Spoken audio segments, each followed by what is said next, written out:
বাংলাদেশ স্বাধীন হওয়ার পর কপাল পুড়ে পাকিস্তানে বসবাসরত বাঙালিদের, যাদেরকে প্রতিনিয়তই বিশ্বাসঘাতক, জালিম, মির্জাফর বলে চরম লাঞ্ছনা গঞ্জনার শিকার হতে হয়। তারা হয়ে ওঠে পাকিস্তানি মির্জাফর। ঘৃণা, বৈষম্য, চরম নির্যাতনের শিকার হয়েও পাকিস্তানকে আপন ভেবে সেখানেই থেকে গেছে বাঙালিরা। বংশ পরস্পরায় পাকিস্তানে থেকেও এখনও তাদের কপালে জোটেনি জাতীয় পরিচয়পত্র।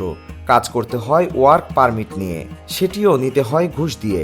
নোংরা ঘিঞ্চি বস্তিতে থাকতে হয় বাংলা ভাষাভাষীদের। দিনের প্রায় 20 ঘন্টায় সেখানে বিদ্যুৎ থাকে না। দিনে একবার খাওয়ার পানির যোগান আসে। নির্দিষ্ট এলাকার বাইরে গেলে পুলিশের ঝামেলা তো আছেই। জাতীয় পরিচয়পত্র না থাকায় মেলে না শিক্ষা, কেনা যায় না জমি বা বাড়ি। নাগরিকত্ব না থাকায় এবং বৈধ কোনো কাগজপত্র না থাকায় কোনো ব্যবসা বা কাজের সাথে সংশ্লিষ্ট হতে পারে না বাঙালিরা। এমনকি কেউ কেউ গোপনে কাজ করলেও পুলিশের হাতে ধরা খেলে থাকতে হয় কারাগারে। নিম্নমানের কাজ করা এসব বাঙালিকে পরবর্তীতে ছেড়ে দিলেও তাদের মোটা অঙ্কের ঘুষ দিতে হয়। শিক্ষা বঞ্চিত হওয়ায় ছোটবেলা থেকে শিশুরা বিভিন্ন ধরনের ছোটখাটো কাজে নেমে পড়ে। ফুটপাতে হকার, সবজি বিক্রি, ছোটখাটো কারখানায় নামমাত্র মজুরি নিয়ে কাজ করে।